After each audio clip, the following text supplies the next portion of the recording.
ancient religious texts, just dusty old rule books? Think again, Kalin. The book of Leviticus contains what might be the world's first comprehensive public health code, social welfare system, and economic reform package all rolled into one. That's surprising, Pappy, because most people think it's just a bunch of outdated restrictions, but we're actually looking at an incredibly sophisticated system for organizing an entire society. You know what really challenges my mind, Kalin?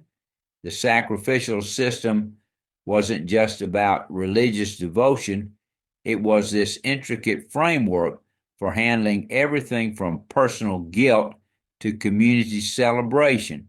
There were five distinct types of offerings, each serving a specific psychological and social function. Hmm. So, like how the peace offerings would end with these communal meals, it's basically ancient community building through shared ritual. Exactly. And here's where it gets exciting. The sin and guilt offerings show this remarkable understanding of human psychology. They actually distinguished between unintentional mistakes, which required one type of offering, and deliberate transgressions that needed both atonement and restitution. Well, that makes me wonder how did they handle the enforcement of all these rules? I mean, this was a pretty complex system. So there's this wild story about that. Two priests, Nadab and Abihu, decided to freestyle their religious duties by offering what's called unauthorized fire. Let's say it didn't end well for them. It was like ancient quality control with extreme consequences. Oh my, that's intense. But it really shows how seriously they took these protocols, especially when it came to public health and safety. Speaking of public health, let me tell you about their quarantine procedures. They had detailed protocols for examining skin conditions, dealing with fungal infections, and preventing the spread of disease. We're talking about sophisticated medical procedures from thousands of years ago. You know what's really puzzling to me? The way they integrated economic justice into their religious practice, like those laws about leaving field corners unharvested for the poor. And that's just the beginning of their economic reforms. Every 50 years, they had this thing called the Year of Jubilee.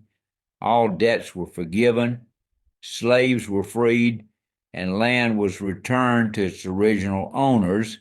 It's like they had built in protection against extreme wealth inequality. That's such a radical concept, even by today's standards. How did they handle the practical aspects of something that ambitious? Well, they had this whole system of valuations and calculations. They even included provisions for people who couldn't afford the standard payments, like a sliding scale based on economic status. It's remarkably similar to modern progressive taxation. The way they approached community health is pretty impressive, too. Those dietary laws weren't just arbitrary restrictions, they were practical guidelines for food safety in a hot climate without refrigeration. And check this out, they had mandatory rest periods built into their calendar, not just the weekly Sabbath, but agricultural rest years for the land, which we now know is crucial for soil health and sustainable farming. So, they were essentially creating environmental protection laws thousands of years ago. That's pretty forward thinking. You know what's really fascinating? The Day of Atonement ceremony. It wasn't just about saying sorry, it was this elaborate psychological process for dealing with collective guilt and social reconciliation. The whole thing sounds like it was designed by someone who really understood human nature and social dynamics. Exactly, and here's the kicker.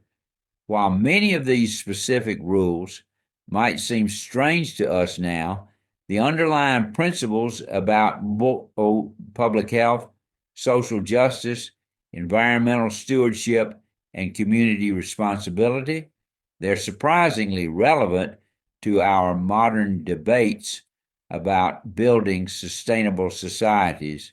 That's really something to think about, Pappy. How an ancient text could contain solutions to problems we're still grappling with today. And maybe that's the biggest takeaway, Kalin, that creating a functioning society has always required this delicate balance between practical needs and higher principles, whether we're talking about ancient Israel or the modern world.